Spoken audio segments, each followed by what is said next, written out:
안녕하십니까. 기업평가본부 서민호입니다. 그룹 핵심 사업인 화학 부문이 긴 불황의 터널에서 빠져나오지 못하고 있습니다. 이런 상황에서 그룹은 여느 때보다 사업 구조 개편에 강한 의지를 보이고 있는데요. 이번 웹캐스트를 통해 롯데그룹 실적 측면에서의 현재와 미래에 대해 살펴보고 현재 시점에서 그룹 크레딧 이슈에 대해 논의해 보도록 하겠습니다. 그룹 실적 동향 및 전망, 계열사에 대한 유사시 지원 가능성, 그리고 그룹의 키 모니터링 포인트 순서로 정리한 내용을 우선 쭉 말씀드리겠습니다. 롯데그룹 실적 동향 및 전망입니다. 먼저 롯데그룹 지배구조입니다. 17년 10월 롯데지주 체제 출범 이후 롯데카드, 롯데손해보험 지분을 그룹 외부로 매각하면서 지주회사 행위 제한 규정을 해소했습니다.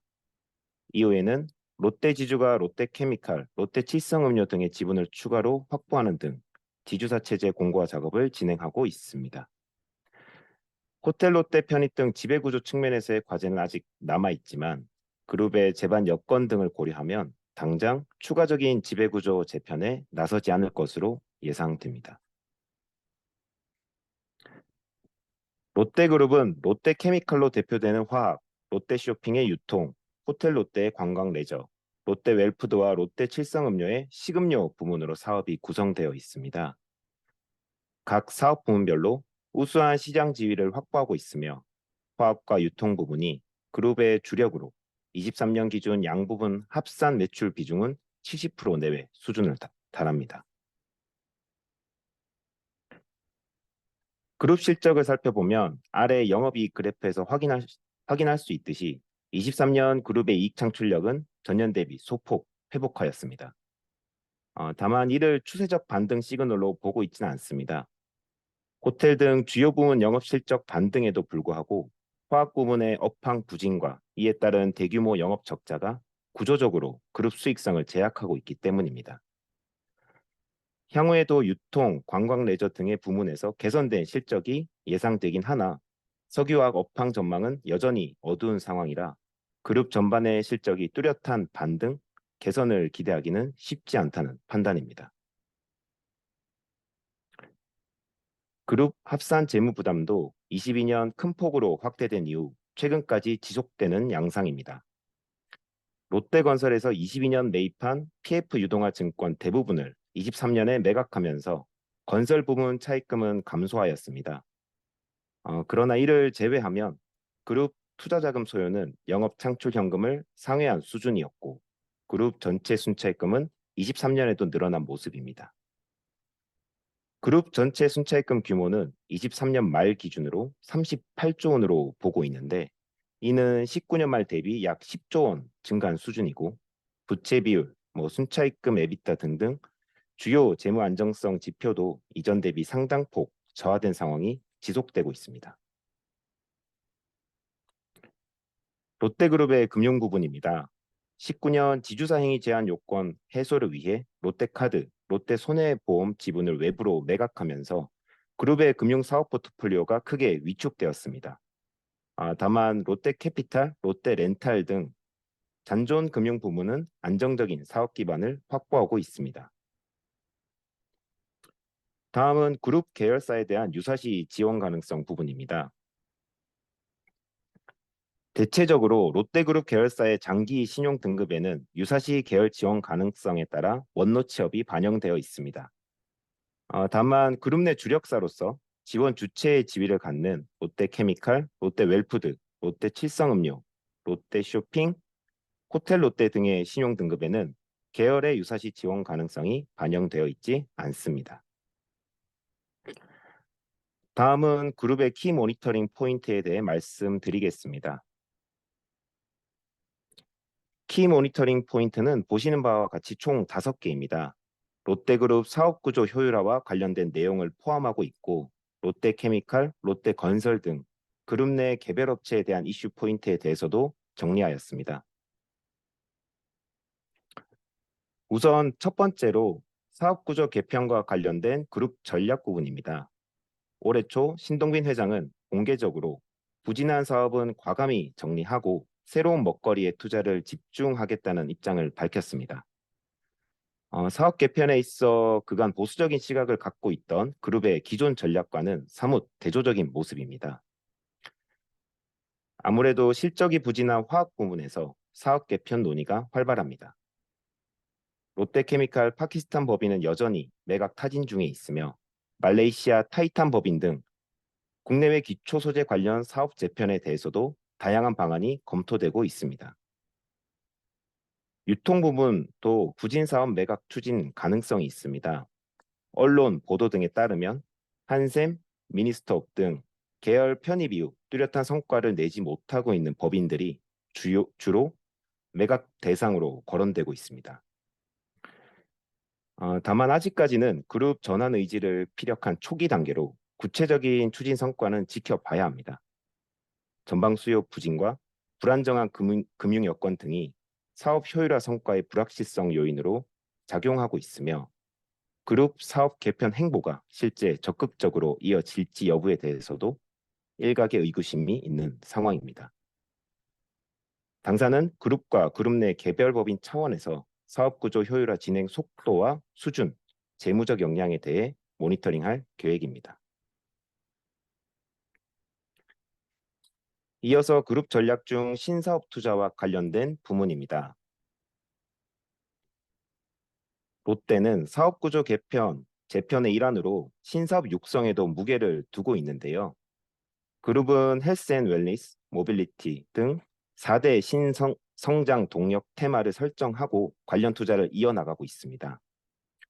바이오 의약품 제조부터 개인 헬스케어, 에너지, AI 등 다양한 분야에서 투자를 계획하고 현재 진행 중에 있는데 주요 신규 사업 내용을 테마별로 정리하면 보시는 표와 같습니다. 이 중에서도 바이오 의약품 CDMO 부문과 2차 전지 소재 사업의 그룹의 투자가 집중되고 있는 모습입니다. 그룹이 육성코자 하는 바이오 의약품 CDMO 부문과 2차 전지 소재 사업은 아시는 것처럼 중장기 수요 성장이 예상되는 부문입니다. 다만 양 사업 모두 대규모 설비 투자가 필수적이며 높은 성장성이 기대되는 만큼 경쟁이 치열한데요. 이러한 상황에서 후발주자인 롯데가 해당 신사업들에서 유의미한 수준으로 이익을 창출하기까지는 상당한 시간과 대규모 자금 투입이 필요할 것으로 보고 있습니다. 바이오 부분을 전담하는 롯데 바이오로직스는 현재 국내 송도 메가플랜트 1공장 착공 단계이며 향후 3공장까지 준공하여 연간 생산량 360킬로리터 확보를 목표로 하고 있습니다. 여기까지의 총 투자 규모를 30억 달러 수준으로 계획하고 있습니다.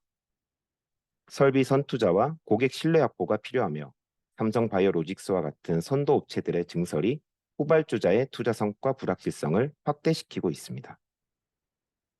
2차 전지 소재 사업도 당초 기대보다 2차 전지 수요 성장이 둔화된 상황에서 중국 등 글로벌 증설 경쟁으로 투자 위험이 증가하고 있습니다.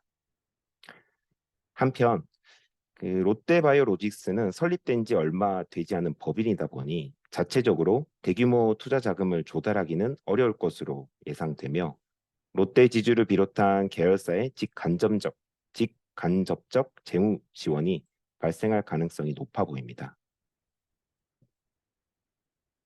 세 번째로는 롯데그룹이 보유한 자산 활용과 관련된 내용입니다. 롯데그룹은 오프라인 유통업과 호텔 등을 주력으로 하는 그룹 특성상 토지 등 부동산이 전체 자산에서 차지하는 비중이 높습니다. 19년 이후 그룹 전반의 차입 부담이 꾸준히 확대되면서 과거에 비해 그룹의 자산 버퍼가 위축되었지만 주요 계열사 합산 부동산 잔고가액은 총차입금 규모를 여전히 웃돌고 있습니다. 우수한 입지에 장기로 보유한 부동산들도 많은데요. 롯데쇼핑과 호텔롯데 영업점은 전국 주요 상권에 위치하고 있고 동법인들이 보유한 투자 부동산의 공정 가치는 장부가액을 상당폭 상회합니다. 한편 보유 자산의 자금 조달 활용 측면에서 살펴본다면 그룹 주요 부동산 상당 부분이 유통, 관광 부문 핵심 영업 기반인 점포로 구성되어 있어 빈번한 영업자산 매각은 사업 경쟁력 저하로 이어질 수 있습니다. 그럼에도 매각에 따른 현금 유입 규모가 계속 운영할 경우 미래 현금 흐름보다 클 경우에는 매각으로 재무 여력을 확보하는 게 오히려 합리적일 수도 있죠. 여느 때보다 사업 구조 효율화에 대한 그룹의 의지가 강한 만큼 저성과 사업 정리와 더불어 부진 점포 등 보유 자산을 활용한 재무 부담 완화 여부 등도 중요한 점검 대상입니다. 이번에는 롯데케미칼 신용도와 관련된 내용을 정리해 봤습니다. 롯데케미칼 영업손익은 23년에도 3천억 이상의 영업 적자를 기록하였습니다. 석유화학 업황 부진이 장기화되면서 국내외 기초 소재 부분에서 대규모 영업 적자가 지속된 것이 실적 부진의 주된 이유였고요. 신규 사업인 동박 부문도 전기차 수요 성장 둔화로 인해 이익 기여가 기대에 미치지 못한 모습입니다. 석화 사업 업황은 고유가의 수급 여건 저하 등으로 현재까지 유의미한 회복세가 나타나고 있지 않고 있으며 향후 수요 증가가 예상되는 상황에서도 중국 자금률 상승으로 국내 석화 산업은 21년 이전 수준으로 이익 창출력이 회복되기는 어려울 것으로 전망됩니다. 현재 롯데케미칼은 2차 전지 소재 관련 투자와 기존 국내외 석화 사업 정리 등을 통해 사업 재편을 추진하고는 있지만 기대 성과가 발현되기까지는 시간이 소요될 것으로 보고 있습니다. 석유화학 사업 부진은 장기화되고 신사업 투자 성과는 기대에 못 미치고 있는데 늘어난 차입 부담은 당장에 감축하기 어려운 실정입니다. 이러한 점 등을 감안하면 롯데케미칼은 추가 신용도 하향 압력에서 자유롭지 못한 상황입니다. 롯데케미칼의 최근 주요 재무지표는 당사가 제시하고 있는 KMI 신용등급 하향 가능성 증가 기준을 충족하고 있습니다. 당사는 글로벌 수급 상황과 롯데케미칼의 중단기 이익 창출력 전망, 기주력 사업 재편과 투자계획 변경 등에 따른 재무구조의 변화 방향성 등을 면밀히 점검하여 신용도에 반영할 계획입니다. 끝으로 롯데건설의 PF 우발 채무 및 유동성 현황 등에 대해 말씀드리겠습니다. 롯데건설의 유동성 리스크는 한숨 돌린 모습입니다. 롯데건설은 23년 말 기준으로 약 2조 원의 가용 유동성을 확보하고 있으며 24년 상반기 총 2.8조 원 규모의 PF 유동화 증권 매입 펀드를 조성하면서 실질 만기도 장기화하였습니다. 이에 PF 유동화 증권과 금융기관 차입금 등의 차환 여건이 크게 경색되지 않는다면 단기적인 자금 수요에는 대응 가능할 것으로 판단합니다. 다만 잇따른 유동성 대응 방안에도 과중한 PF 우발 채무 규모와 그 관련된 불확실성으로 인해 롯데건설 신용등급 하향 압력은 여전히 높은 수준입니다. 23년 말 현재 롯데건설 연결 기준 PF 보증은 약 5.4조 원으로 전년 대비 1.4조 원을 감축하기는 하였으나 여전히 그 규모는 과중한 수준입니다. 이 중 전체 72%인 3.2조 원이 미착공 현장 관련 보증건이며 대구 등 일부 지방 미착공 현장에서 추가적으로 사업이 지연될 경우 사업성 저하로 이어지면서 롯데건설의 손실 부담이 발생할 수 있습니다. 결국 PF 후발 채무 관련 리스크가 향후에도 롯데건설 신용도의 핵심 결정 요인으로 보고 있는데요. 당사는 PF 보증을 제공한 주요 사업장의 진행 과정과 PF 우발 채무 감축 규모, PF 보증 사업장 관련 비경상적 손실 가능성 등을 면밀히 모니터링하고 있습니다. 이상 롯데그룹에 대한 발표를 마치도록 하겠습니다.